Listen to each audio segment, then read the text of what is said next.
Весенний лес обладает особой магией. Всего за пару недель пейзаж изменился на глазах. Распустились листья, и сквозь ветви уже не видно прежних дальних горизонтов. У животных сейчас время любви и заботы о потомстве. Звери заканчивают линьку, косули и лося отращивают новые рога, а у кабанов уже появились маленькие полосатые поросята. Сосновый бор укрыт мягким ковром из зеленого мха и серого ягеля.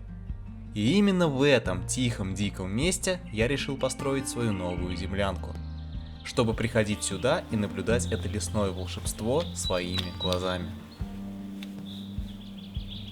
Всем привет! Вы на канале Тайные Тропы, меня зовут Илья, и сегодня я вновь пришел в место строительства моей новой землянки.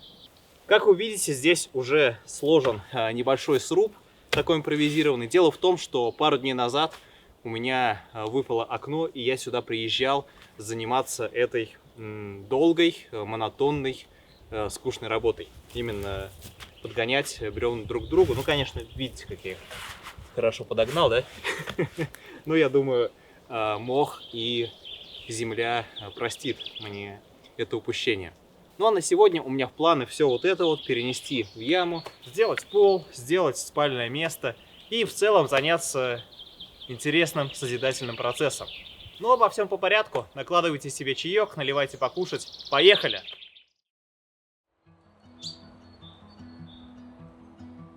Вернемся на пару дней назад. В этот день я приехал сюда с одной простой целью.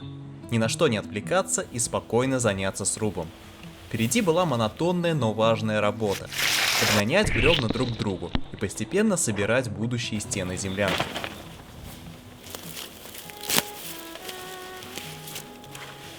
Сегодня меня ждет большая работа.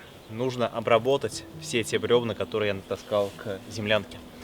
У каждого нужно отмерить по 20 сантиметров. Эти 20 сантиметров до половины пильнуть, потом вырубить.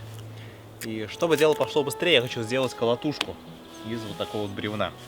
Как раз когда меня тут не было, я получил заказ, новую пилу, чуть покомпактнее, чем у меня была, и острую, новую. Я думаю, с ней работа пойдет быстрее.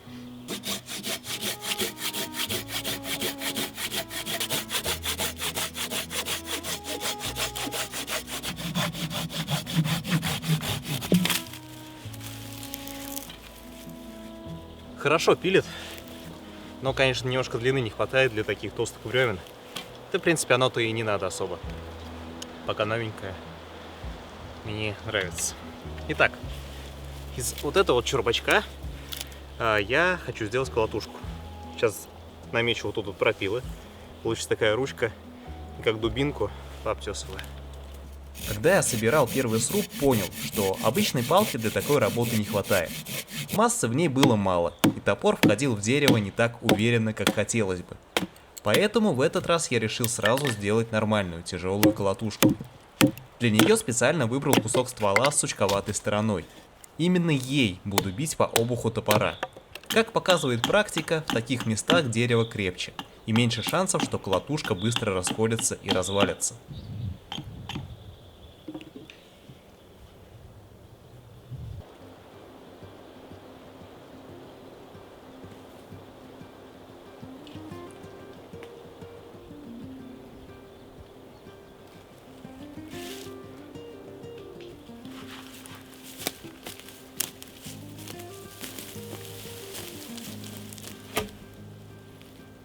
Я решил сначала сложить сруб здесь, на поверхности, потому что так будет легче все подогнать, а потом уже по очереди эти бревна спускать вниз.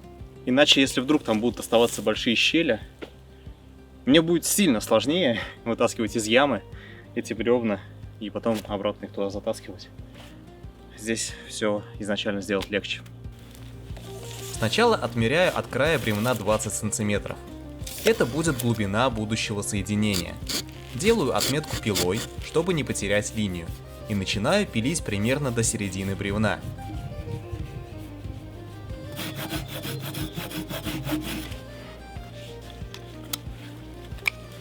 Дальше уже примеряю топором, где будет центр, и заодно проверяю новую колотушку в деле. Первый же удар показывает, что масса у нее совершенно другая. Топор заходит глубже, увереннее, и работать становится заметно удобнее.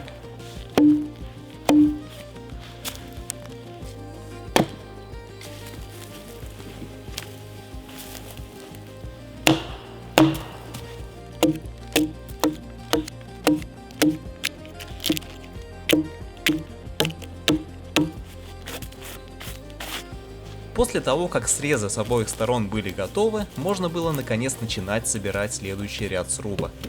Каждое бревно приходилось перетаскивать к месту вручную, поднимать и аккуратно укладывать поверх двух предыдущих. Тут важно не торопиться. Если соединение вырублено неровно, бревно сразу встанет с перекосом. Поэтому я каждый раз примерял его на месте, смотрел, как оно садится, и уже после этого переходил к следующему этапу. Снова размечал новые бревна и вырубал в них такие же крепежные соединения.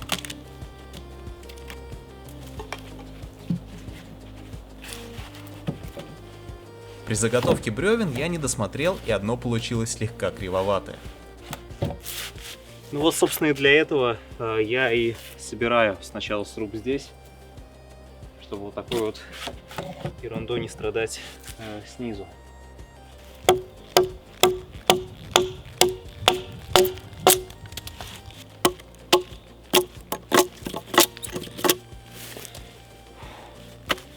Тут бугор, конечно, мое почтение.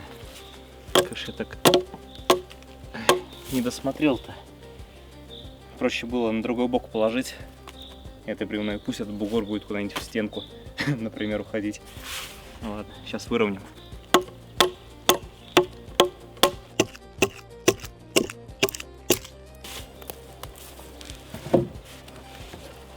После очередной подгонки бревно наконец легло так, как нужно, ровно, без перекоса и лишних зазоров. Это всегда самый приятный момент, когда понимаешь, что все замеры и вырубка были сделаны не зря. После этого я уложил сверху еще несколько рядов, проверил, как они садятся друг на друга, и на этом основную работу со срубом можно было считать законченной. Но вот не считая первых двух бревен, я сделал 1, 2, 3, 4, 5, 6, 7, 8. 8 рядов. Как правильно считается? Напишите в комментариях, кстати. Это 8 венцов получается или это 4 венца получается? Наверное, все-таки 4, да? Если по кругу. Вот.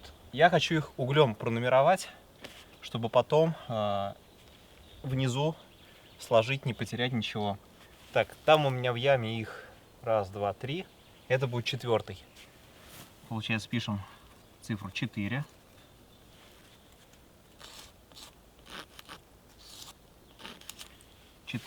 И лево.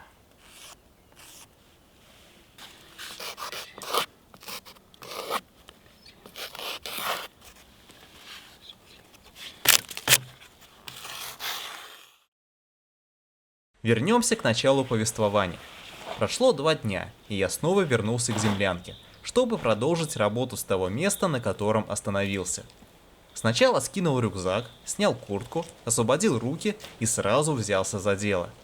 На этот раз нужно было подготовить 3 новых бревна, которые пойдут уже на крышу.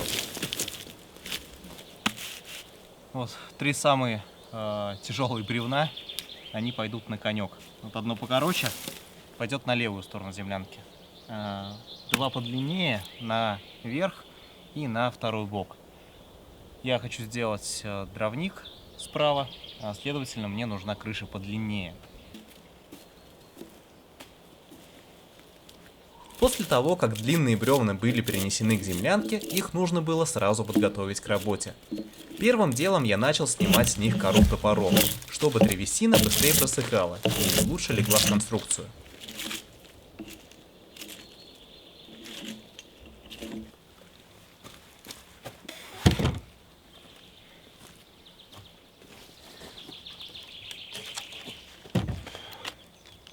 Дальше я уложил первое длинное бревно сверху на сруб и начал делать для него посадочные места. Принцип здесь такой же, как и при сборке самого сруба. Нужно выбрать часть древесины под ширину нижнего бревна, чтобы верхнее легло плотнее и не каталось.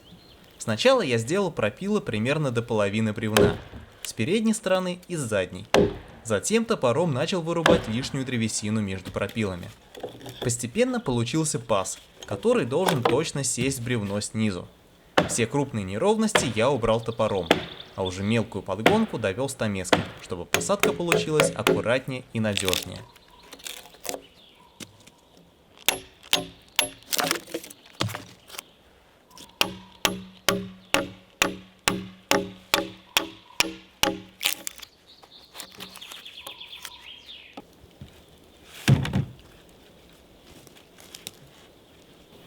Идеально, я считаю. Весна уже уверенно вступила в свои права. С каждым днем становится теплее, лес оживает, и все вокруг распускается и цветет.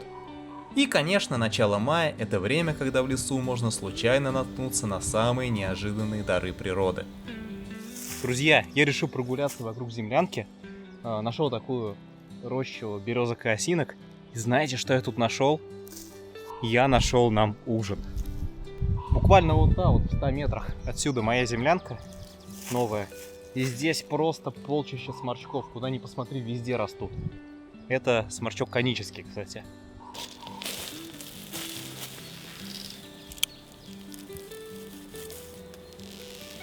Друзья, это сморчок конический. Я за свою жизнь 1 или 2 раза, по-моему, их только собирал. А тут их целая поляна. Я не знаю, наверное, придется и домой еще их забирать с собой. И сегодня поужинать, и домой привезти. И вообще очень классно. Я рад, что случайно наткнулся на поляну конических сморчков. Они полностью съедобны, их можно, по-моему, даже не отваривать, просто жарить сразу с картошечкой. У меня как раз есть 2 картофелины. И сегодня мы с вами поужинаем с морчками и картошечкой. Мне кажется, будет очень вкусно. Так, куда же мне их собрать-то теперь? Это все грибы. Это все мои грибы. Не подходите, никто ко мне. Это все мои грибы. Пакета с собой, конечно, не оказалось, поэтому пришлось выкручиваться на месте. Я снял рубашку и использовал ее как импровизированный мешок. Сморчок конический считается съедобным весенним грибом, но есть важный момент – сырым его точно употреблять нельзя. Перед готовкой такие грибы рекомендуют хорошо промыть и обязательно отварить, а уже после этого жарить или добавлять в разные блюда. Растут сморчки как раз весной, чаще всего в мае. Любят светлые участки леса, опушки, старые вырубки и рыхлую почву.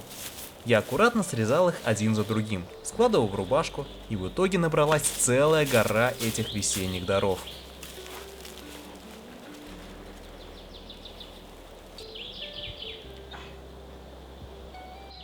Друзья, я преисполнился. Столько грибов, столько сморчков. Обалдеть. Впервые в жизни их столько много собираю и столько много нашел. Теперь я знаю место, куда можно приезжать каждый год и собирать конические сморчки. Они должны быть очень вкусные. Сегодня мы вечером с вами их приготовим. Обалдеть. Это просто великолепно. В итоге мешок из рубашки отлично справился со своей задачей. Урожай получился действительно солидный.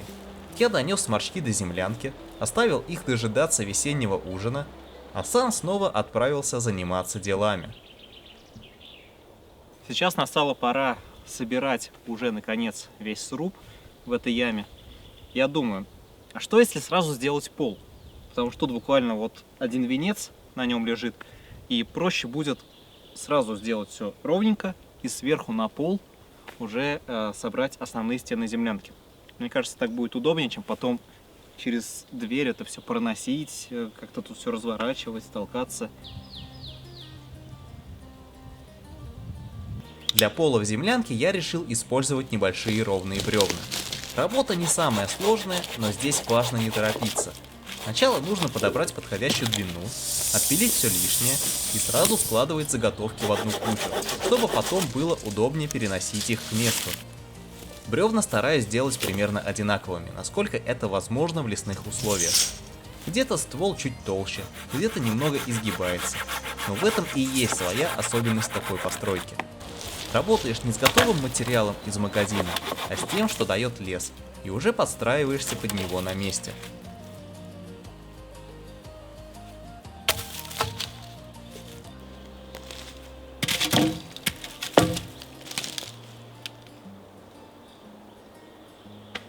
Когда основная часть заготовок была готова, оставалось обрубить сучки. Для пола они ни к чему. Чем ровнее будут лежать бревна, тем плотнее получится настил, и тем удобнее потом будет внутри землянки. После этого я собрал охапку и принес бревна к землянке. По отдельности они не кажутся тяжелыми, но когда таскаешь сразу несколько штук, работа уже хорошо ощущается. Зато постепенно все нужное оказывается под рукой, и можно переходить к следующему этапу. Перед укладкой я еще раз подровнял песчаный пол лопатой. Основание должно быть более-менее ровным, чтобы бревна легли спокойно, без лишних перепадов и качания. Песок здесь удобен тем, что его легко поправить прямо на месте. Где нужно снять немного, где нужно подсыпать. Дальше оставалось только заносить бревна внутрь и укладывать одно за другим. Постепенно голая земля начала закрываться деревянным настилом. И землянка сразу стала выглядеть уже не просто как выкопанное укрытие, а как место, в котором можно будет нормально устроиться. Последние два бревна легли на свое место, и пол наконец начал приобретать законченный вид. Работы впереди еще хватает, но с каждым таким этапом землянка понемногу становится все более обжитой.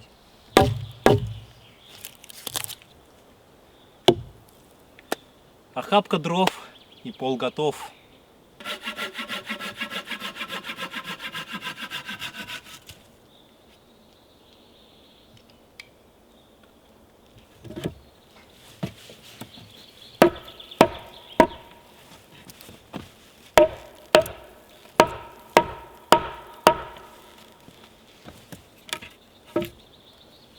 Пришла пора собирать сруб здесь.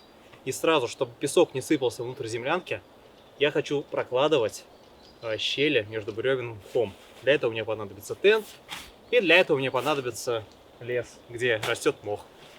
Все у меня есть. Пойдемте за мхом. Я взял тент, расстелил его на земле и уже на него начал складывать мох.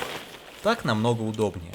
Все лежит в одном месте, не рассыпается, и потом это легко перенести к землянке. Сам мох я собирал аккуратно и выборочно. Не снимал его сплошным ковром, а брал понемногу, с разных участков, чтобы не оставлять после себя голые пятна. Так лесная подстилка почти не страдает, да и со стороны не видно, что здесь что-то заготавливали. Если брать мох небольшими кусками, он со временем быстро отрастает обратно, а полянка продолжает жить как раньше.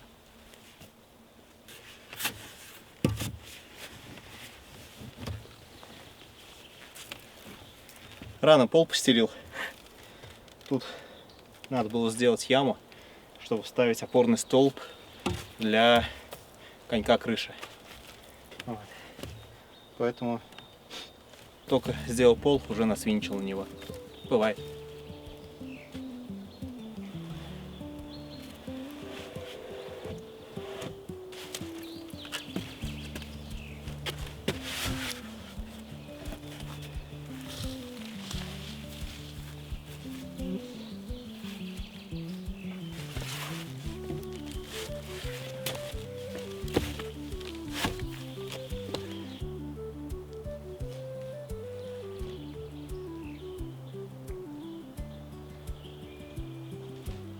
Разбираю этот сруб, чтобы собрать его уже в новом окончательном месте.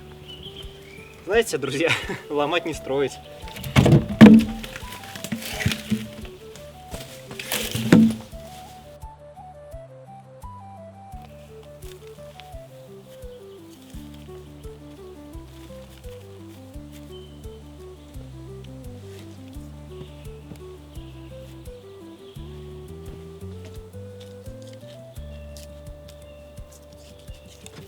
Теперь приживаем бревна, засыпаем предыдущий слой, который сейчас вот так вот лежит, песком с наружной стороны. И тем самым мы придавим их так, что они больше не пошевелятся.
Я думал, тут приключение на 10 минут, зашел и вышел. А тут, не знаю, уже долгое время закапываю это все дело обратно. Кладу бревна, прокладываю мхом, закапываю. Потом опять кладу бревна, прокладываю мхом, закапываю. Давай туда проходи. Что с пола это все надо будет убирать?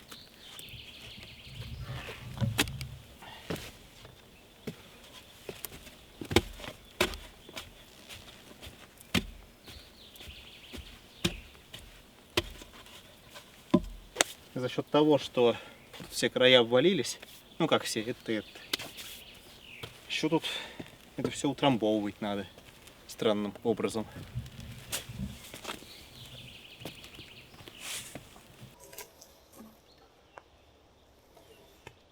Сруб в яме уже почти готов. Осталось уложить последние 2 бревна. Они пойдут по краям, справа и слева, и будут служить опорой для будущей крыши. Перед укладкой я подкладываю под них мох. Он заполнит щели, утеплит соединение и поможет бревну лечь плотнее. Теперь главное – аккуратно подогнать все по размеру, чтобы бревна сидели ровно, без перекосов и не шатались. После этого основа будет закончена, и можно будет переходить к следующему этапу – формированию конька крыши.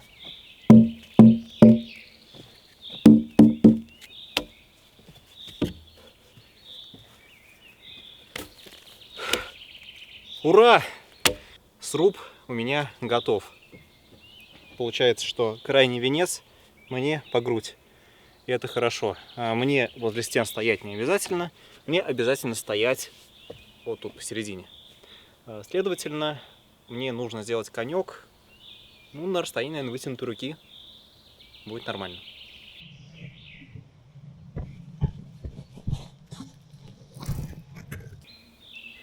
Теперь перехожу к опоре для конька крыши. Сначала вкапываю передний столб. Он будет держать один край верхнего бревна, на которое потом ляжет вся конструкция крыши. Ставлю его в землю, выравниваю и хорошо засыпаю, чтобы он стоял максимально жестко и не гулял.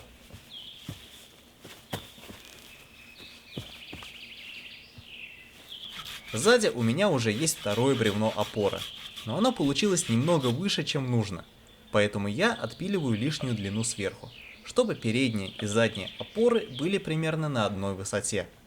Так конек крыши ляжет ровнее.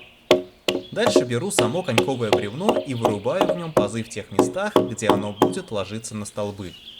Эти выемки нужны, чтобы бревно не каталось и сидело устойчиво. После подгонки укладываю его сверху на 2 опоры. Теперь основа для будущей крыши готова. Вот так вот. Вот так вот. Ну вот примерно такие будут очертания будущей землянки. Ой, сегодня, наверное, я этим заниматься не буду, пора готовить ужин, но нужно просверлить по углам отверстия для чопиков и где верхняя балка упирается в колонны, чтобы это все село крепче. Так-то оно нормально, крепко сидит. И вот такие вот палки тут будут. Но, тем не менее, чтобы оно все хорошо держалось в будущем и не развалилось, нужно это все укрепить, конечно же. Устал, друзья, капец. Но зато сегодня у меня появились стены. Стены и каркас для крыши. Я пока еще в раздумье, где у меня будет дверь. Либо где изначально планировал, либо ее сделать повыше. И ступеньками уже в саму землянку сделать вход. Напишите, кстати, в комментариях, как вы думаете. Будет прикольно видеть дверь вот здесь, вот примерно вот так вот. И где-то, наверное, 2 бревна пильнуть. Либо вот где-то от нижнего венца. И где-то вот, чтобы она вот, ну, тут вот заканчивалась, например. Мне кажется, прикольнее было бы, если максимально под крышу дверь убрать. Как вы думаете?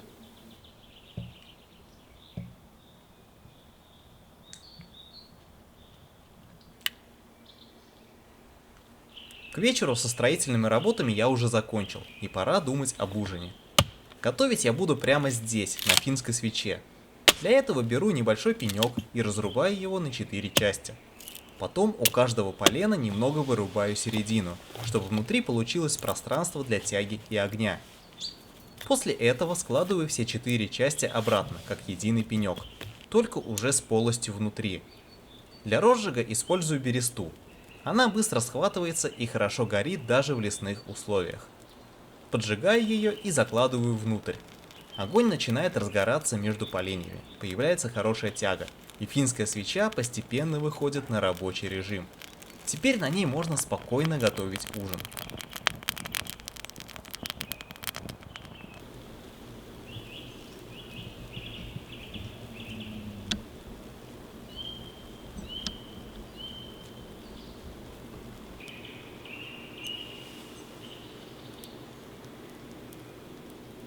Обалдеть, сколько майских жуков сейчас вывелось.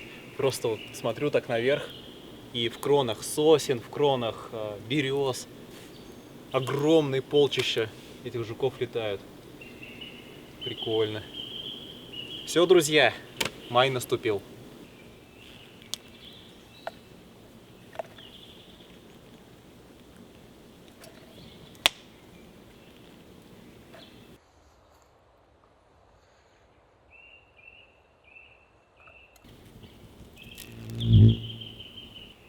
Друзья, я просто в афиге. Слышите вот этот вот гул? Честно говоря, я изначально подумал, что это какой-то огромный КАМАЗ едет по трассе, которая, например, в 20 километрах вот туда, вот в ту сторону. И его сюда слышно. Но потом я понял. Это огромная куча, просто полчища майских жуков. Они тут повсюду сейчас. Сумерки, стемнело, они все повылетали, повылезали. Их стало очень много. И я, честно говоря, в жизни, наверное, ни разу не попадал на тот момент, когда вот они пируют. Я не знаю, что они тут делают. У них пати, где они занимаются там непотребствами. Еще что-то. Но это очень прикольно.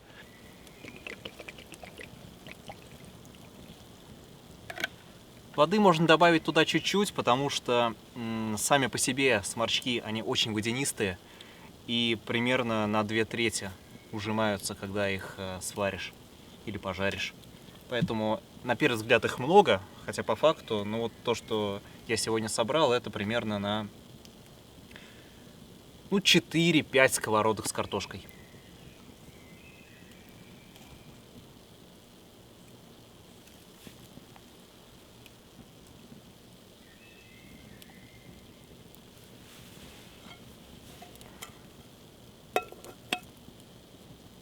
Доводим... Идите вы отсюда, жуки. Сколько вас тут можно выпускать? Лети. Давай, давай, давай. Ты что, пьяный, что ли? Нектар напился. Вот, все, давай. В общем, доводим до кипения, сливаем воду и в стороночку.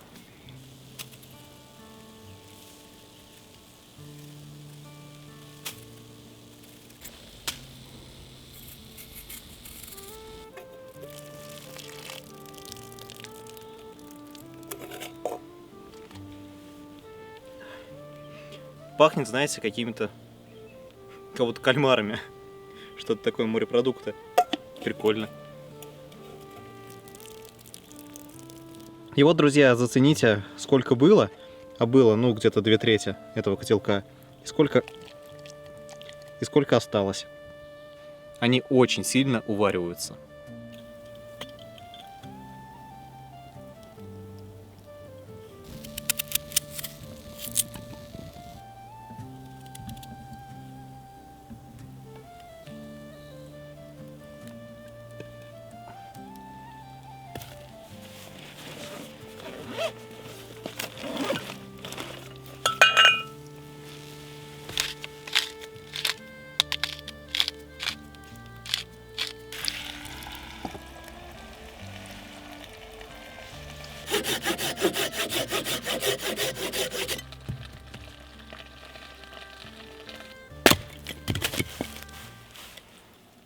Друзья, сейчас слово не вру.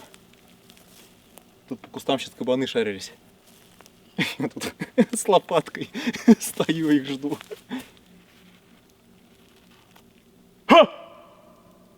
А ну пошли вон отсюда!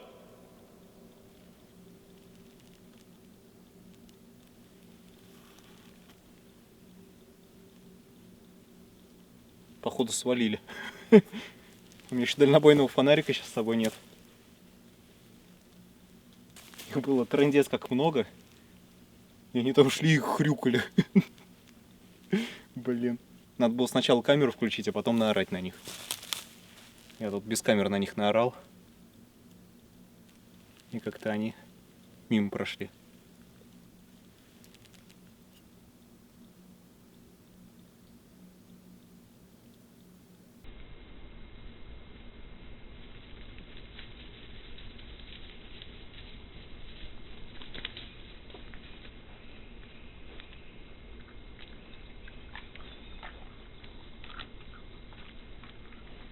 Кабаны кабанами, а ужин никто не отменял.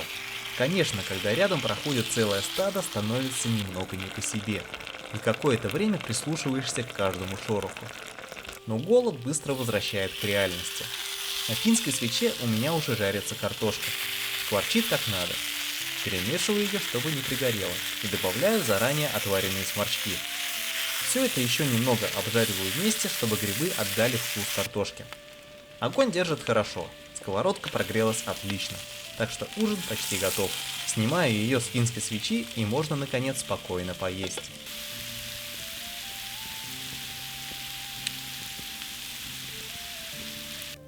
Кабаны ушли, но пришла косуля. Откуда-то вот оттуда, как раз где я грибы собирал. Кричит. Как назло, затихло, только что кричала. А мы тем временем пробуем картошечку с грибами, настоящий лесной ужин наполовину.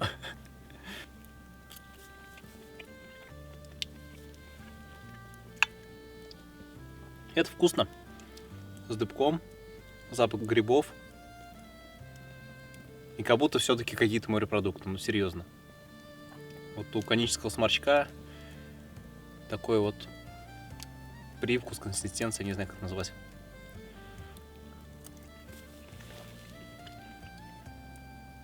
Ну и картошка шикарно прожарилась на чугунной сковородке. Все круто. Приятного аппетита всем, кто кушает вместе со мной.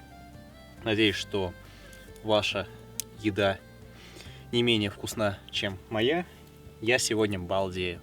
Картошечка с грибами. Это на природе, это прям... Аж кабаны прибежали на запах.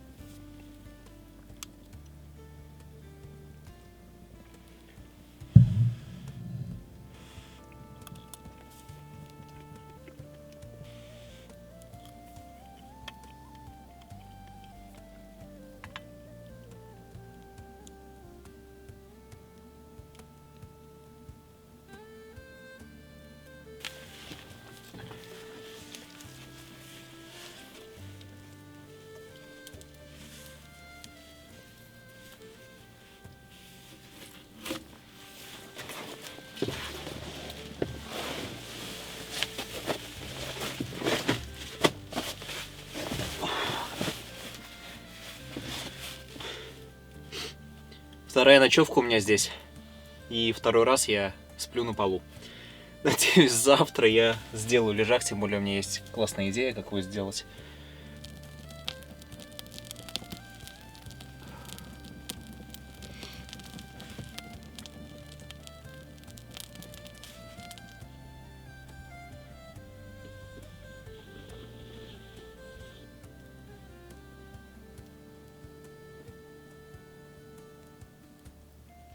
Это моя крепость от кабанов сегодня. А после того, как я на них наорал, они больше не приходили. Блин, в следующий раз надо будет реально камеру сначала включить, а потом уже на них наорать. А то вы весь цимис пропустили. Ну ладно. Зато на меня потом наорала косуля. Это уже другая история. Подведем итоги этого дня. Вот. Это результат. Сделал сруб, забил щели мхом. Выглядит очень-очень круто. Мне дико нравится. И я уже представляю, как эта землянка будет выглядеть. Когда будет готова. Конечно, я представлял ее более маленькой, но вот как-то вот туда-сюда, и получилось громадное строение, причем не по площади, а по высоте. Я не достаю до центральной балки даже вот с вытянутой рукой, если вставать. Очень порадовали сегодня сморчки. Огромное количество сморчков. Первый раз их встречал именно этот вид сморчки конические в таком виде. Очень вкусный был ужин. Картошка с грибами. Прям белиссимо. Надеюсь, я все сделал правильно и надеюсь, я ими не траванусь. Но я уж так делал дома, поэтому вряд ли. Но я сейчас поваляюсь. Достану спальник. Буду потихонечку готовиться ко сну. И встретимся с вами через несколько секунд.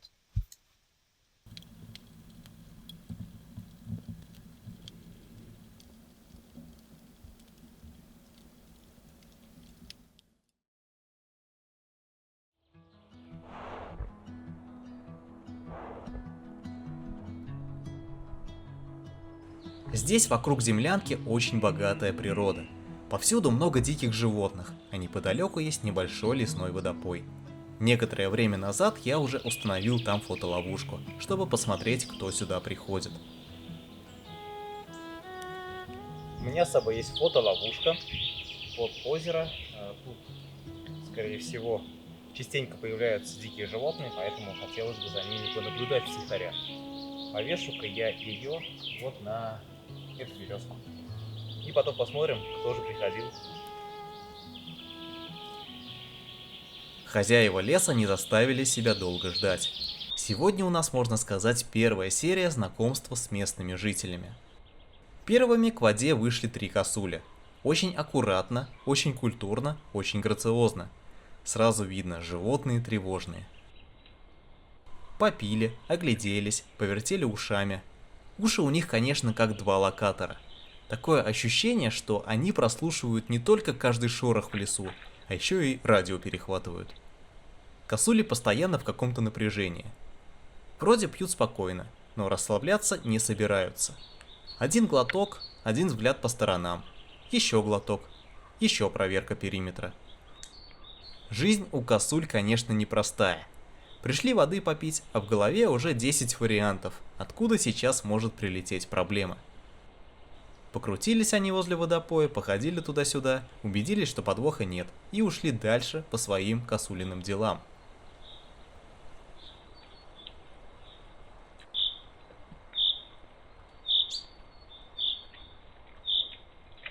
А дальше началось самое интересное. Пришла семья кабанов. 3 взрослые самки и целая компания маленьких поросят. Вот эти малыши — это вообще отдельный вид удовольствия. Бегают такие маленькие, кругленькие, как маленькие арбузики на ножках. Кажется, что если один споткнется, то он не упадет, а просто отпрыгнет от земли, как мяч.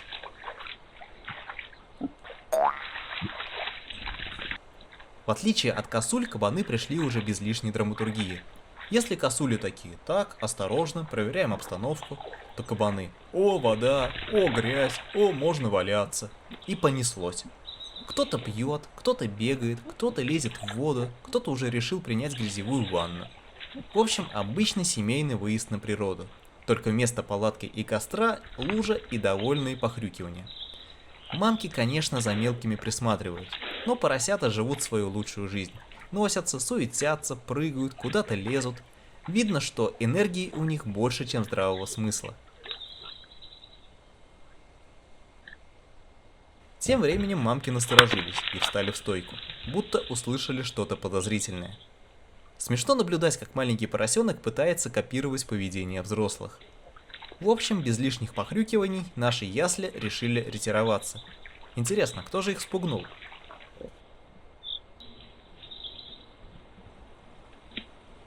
Вскоре все стало ясно. К водопою вышла уже совсем другая делегация – 4 кабана. Судя по всему, самцы. Более серьезные ребята, без детей, без суеты, чисто мужской клуб у лужи. Вообще интересно, самки с поросятами ходят отдельно, самцы отдельно. Видимо, в кабаньем мире так заведено. Одни воспитывают детей, другие собираются у водоема, нюхают воздух, валяются в грязи и периодически выясняют, кто тут главный кабан района. Эти четверо тоже пришли не просто попить. Они походили вокруг, что-то вынюхивали, проверяли обстановку, валялись, пили воду. И, конечно, без маленьких разборок не обошлось. Потому что если собрались несколько кабанов, рано или поздно кто-нибудь на кого-нибудь быканет. Или кабанет, неважно. Ничего прям серьезного не произошло. Ну, потолкались, пошумелись, обозначили характер. В общем, обычная кабанья дипломатия.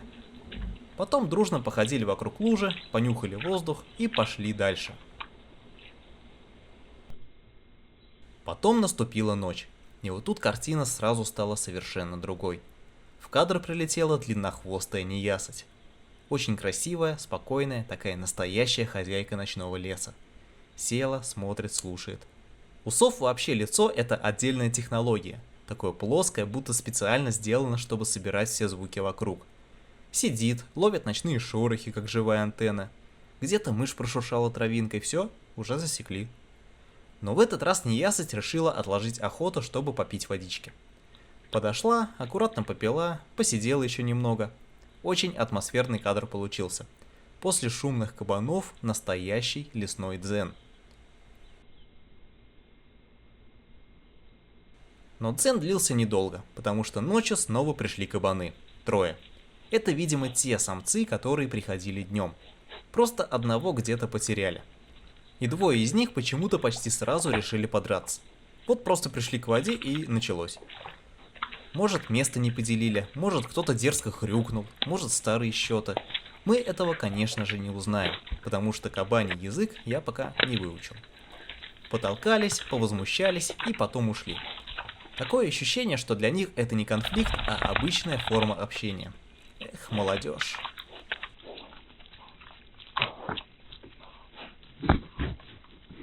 Наступил следующий день, и снова к водопою пришла семья кабанов. Опять самки, опять маленькие поросята. Правда, теперь картина немного изменилась. Взрослых уже 4. Вероятнее всего, к стаду решил присоединиться подросток прошлого года рождения. Одна кабаниха сразу дала понять, что ему в этом стаде не совсем рады.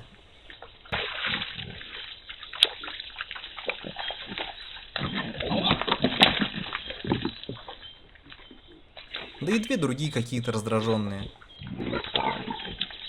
День, видимо, такой. Надеюсь, что грязевые СПА-процедуры помогут им стать чуточку добрее к ближнему своему.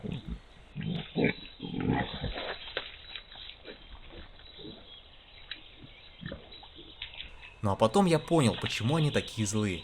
Поросята голодные. Одна кабаниха решила прилечь неподалеку и покормить их своим молоком.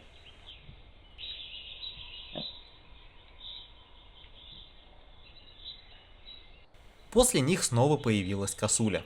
Прошла в одну сторону, потом через какое-то время она же, похоже, прошла обратно.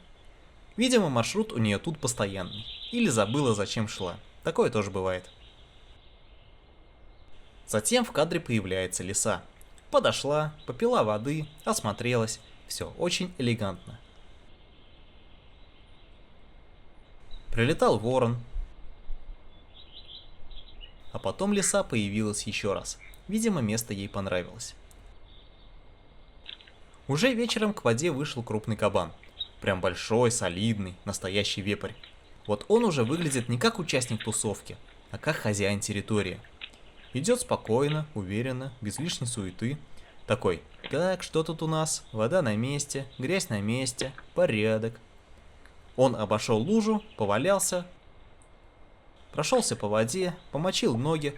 В общем, провел полный комплекс кабаньих процедур. Потом наступила ночь, и похоже, этот же крупный кабан пришел снова.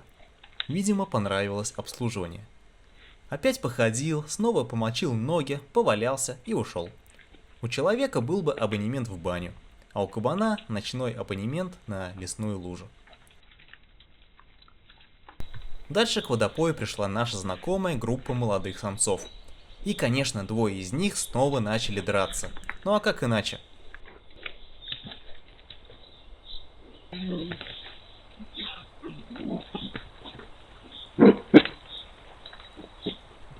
Может быть, это у них обязательная часть посещения. Попить воды, поваляться, подраться и уйти. Ну и напоследок снова показалась косуля. Походила туда-сюда, осторожно осмотрелась. На фоне всей этой кабаньей движухи косуля выглядит как самый адекватный посетитель водопоя. Пришла, тихо попила и ушла.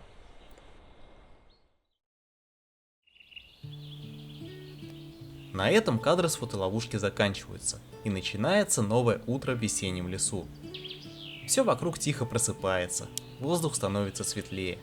И вот уже я выглядываю из землянки, встречая новый день вместе с лесом. Друзья, доброе утро.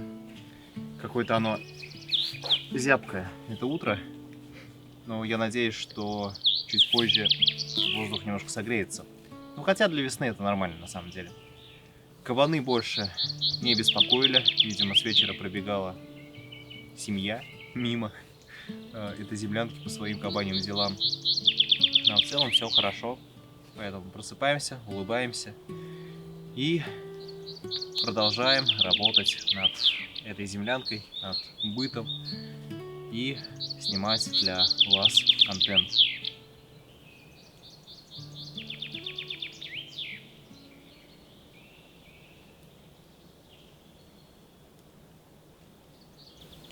Настало время работы над землянкой, продолжать делать крышу, поэтому снимаем тент.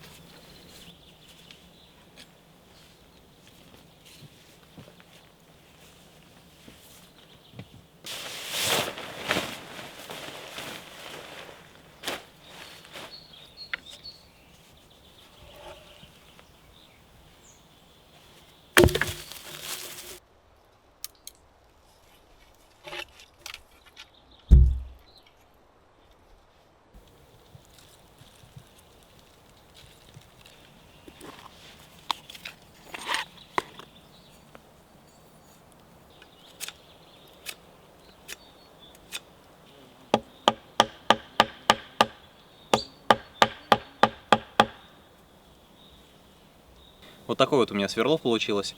Палочка, чтобы прикладывать силу, рычаг. И само сверло. Мне нужно просверлить 6 отверстий по углам этой землянки и по центральной балке, где она крепится к столбам. Сначала я ручным сверлом проделываю отверстия в углах сруба.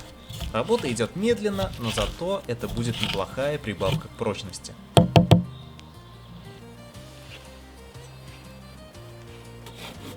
Потом из сосновой веточки выстругиваю чопик.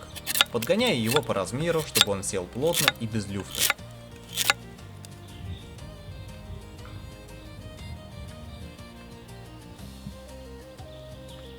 И после этого вбиваю его на место.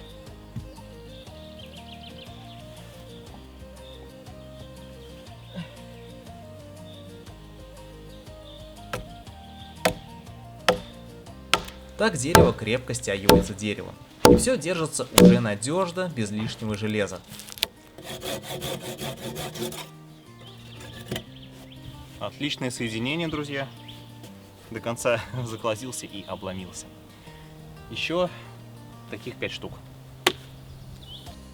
Теперь довожу соединение до конца. Сначала забиваю чопики по углам сруба, а все лишнее, что остается торчать снаружи, аккуратно спиливаю за подлицо с бревном. Дальше перехожу к коньковой балке. В задней части тоже забиваю чопик и сразу убираю лишнее пилой. Эта балка будет держать на себе всю верхнюю часть крыши. После этого забираюсь наверх и аккуратно ползу по балке к переднему столбу. Высота небольшая, но работать все равно нужно осторожно. Балка узкая, а инструмент приходится держать под рукой. На месте снова начинаю сверлить отверстие, под следующий чопик. Когда отверстие готово, снизу за веревку поднимаю наверх сам чопик и колотушку. Так гораздо удобнее, чем каждый раз спускаться и залезать обратно.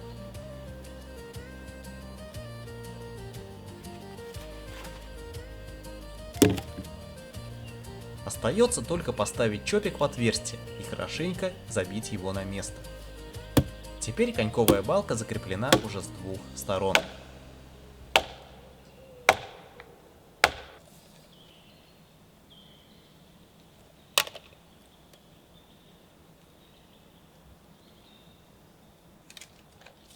Отмеряю по 10 сантиметров. Хочу, чтобы крайние бревна у меня торчали вот так вот. Это выглядит довольно красиво.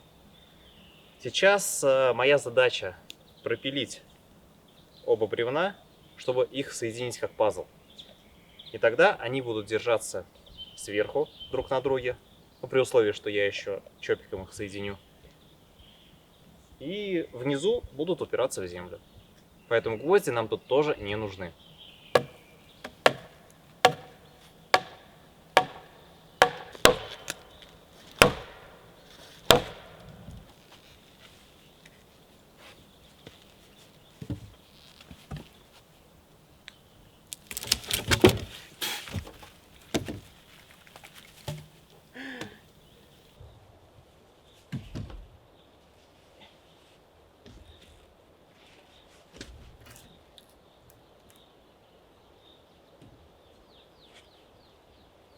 Мне кажется, так и оставить, да?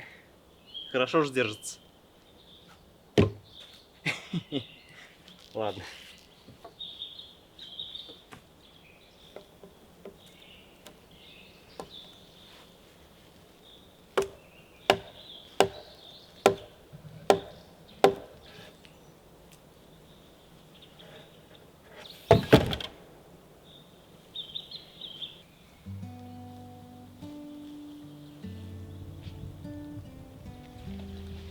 Друзья, ну вот и закончилась очередная серия о строительстве этой землянки. Как вы видите, сейчас я сижу уже в таком массивном каркасе. Отличная заготовка под крышу, отличная заготовка под стены. Осталось только это все реализовать. Как это все будет происходить, вы, конечно же, узнаете в следующей серии. Ну а сегодня с вами был канал Тайные Тропы, его ведущий Илья. Всем пока, до новых путешествий!